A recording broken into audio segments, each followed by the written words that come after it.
Fitness Nation, it is day 43 of the challenge. Day 43.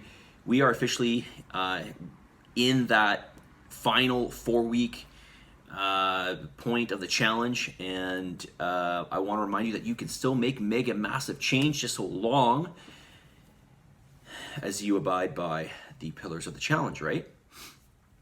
Getting all your workouts in, your cardio, and of course your eating. Your eating is a huge part in this. So you still have almost half the challenge to go, okay?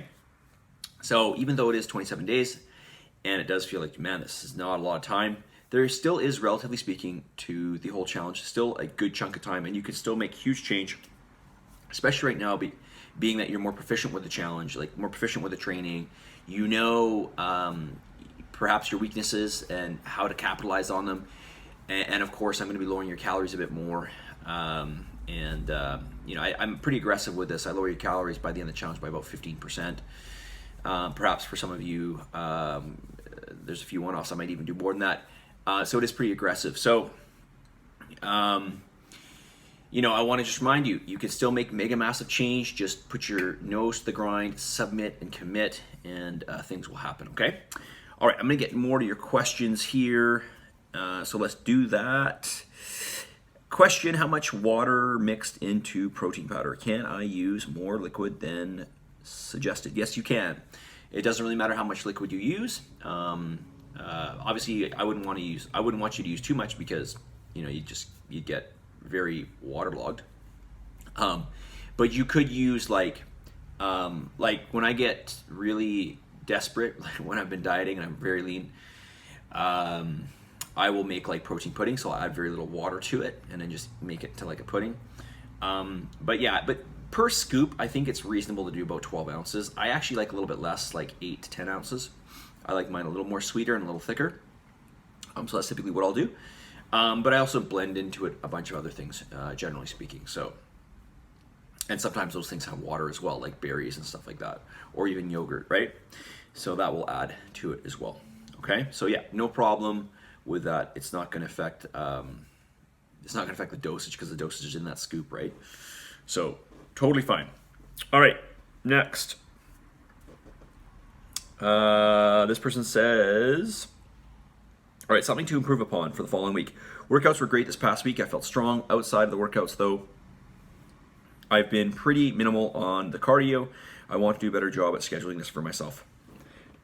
Okay, so I know you've heard me say this, I'm going to keep saying it. Do your cardio first thing in the morning. Seriously.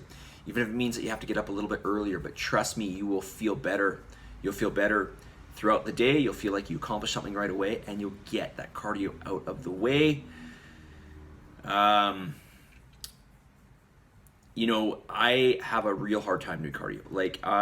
Because I despise it. I don't like doing cardio. It sucks.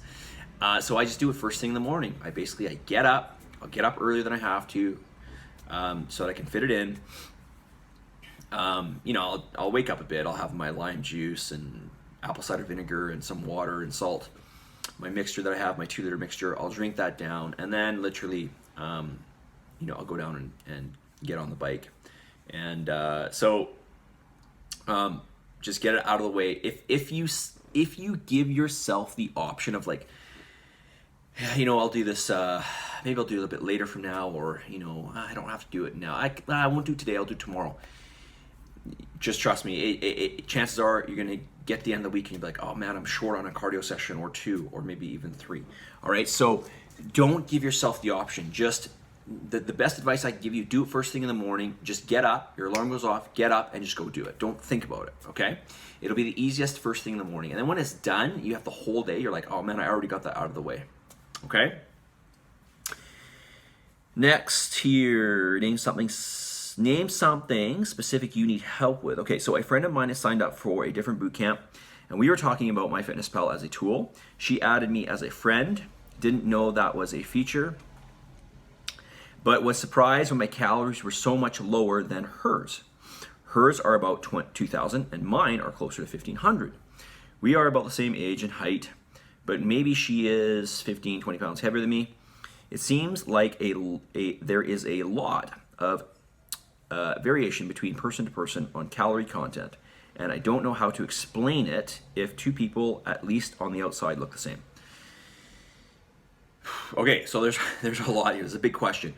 All right, so you guys have two different calories. You guys are about the same size-ish. Well, you said that she's 15 or 20 pounds heavier. All right, so right there, that could be the difference. But before I even go there, what is her goal? And specifically, what is her goal? And when is she trying to attain it by? Because this is like, it's kind of like saying I'm on a trip and I'm trying to get to this destination, and my friend's on a trip and she's trying to get this destination, but we're going on different routes. Why is that? And it's like, well, what's her destination and what's yours? So that's the first question you have to ask yourself. What is her goal? What is her timeline? Okay? Because we don't even know that. So that's going to be the first thing. Secondly, she's heavier than you, right? So a large amount of your calories that I give you are based on your lean body mass, okay? Because your lean body mass essentially is the biggest predictor for your BMR, your basal metabolic rate, okay? The energy that you're burning just at rest throughout the day. So I don't know what her lean body mass is. We know what yours is because we did the scan, okay? At least we have a good estimate as to what it is, but I don't know what hers is. So, that would be a difference right there. The other thing would be is how much energy is she expending throughout the day? I give you a program to follow, right? What's her program? What does it involve? So again, this is going to affect the energy balance, right? Something else that we don't cover in this challenge but would matter is what is her background for eating? So if she ate, if, for example, she came to her coach, let's say she has a coach, I don't know if she does, and she's like, yeah, I've been monitoring my food, and her coach takes a look at it, and she's like, okay, yeah, it looks like you've been having, about 2,300 calories per day. Okay, we're gonna take you down to 2,000, okay? Because let's say she was maintaining her weight at 2,300 calories per day. Yeah, you wouldn't want to go to 1,500 calories. No, I probably wouldn't even go to 2,000, I'd probably go to like 2,100 or something, right? Or maybe just clean up the diet or whatever. So there's a lot here that's not answered. So you can't just simply look at somebody, eyeball them, and suggest that they need the same calories, or one person's getting more calories than the other, and there's a lot that's not answered here, right? So so I hope that answers your question, okay? So I'll just reiterate a couple things, okay? So lean body mass, we want to know, what is her goal specifically? What is she doing for exercise? What types of exercise is she doing? What is her history with her eating? Even though I don't cover that in the challenge, it is an important aspect. This is just off the top of my head, so there's probably a few other things I could think of, but those would be like the major things that would stick out in my mind, okay? And that could largely make the difference. I mean, if she's an endurance athlete, God, she could be having 3,000 calories a day, and you're like, I'm just gonna throw this out here as an example. She's an endurance athlete and she's having 3,000 or 4,000. You're like, I'm having 1,500, but she's an endurance athlete, so her energy output per day is way higher. So but to your credit, I will tell you that you could have two individuals, same age, same gender, and roughly the same, or let's say identically the same lean body mass, and there can be a variation in their BMR. Now it's not going to be huge, but there can be a variation. Okay, so So I hope that answers your question. Okay, great question, by the way. If you don't understand something, you should always ask. Okay. Message of the day. It goes like this. Don't call a dream, call it a plan. Don't call it a dream, call it a plan. So make sure you plan to do your cardio. Make sure you plan to get all your workouts in. Make sure you plan your food out. This will all matter because this challenge is very, very specific, which is why I give you specific numbers and why we have a specific deadline, right? When we are supposed to achieve a certain goal that we're after, right? Which is a big goal. It's 30% of your fat mass. It's aggressive, okay? So make sure especially when we're dealing with something like this challenge, you gotta plan it. You cannot wing it and you cannot just think about it, okay?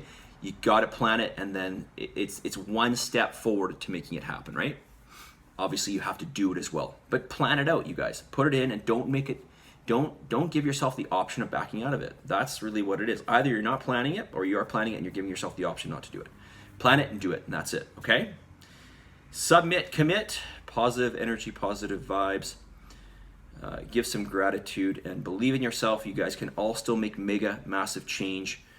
Just plan and then make it happen, right? I'll talk to you guys all very soon. See you guys.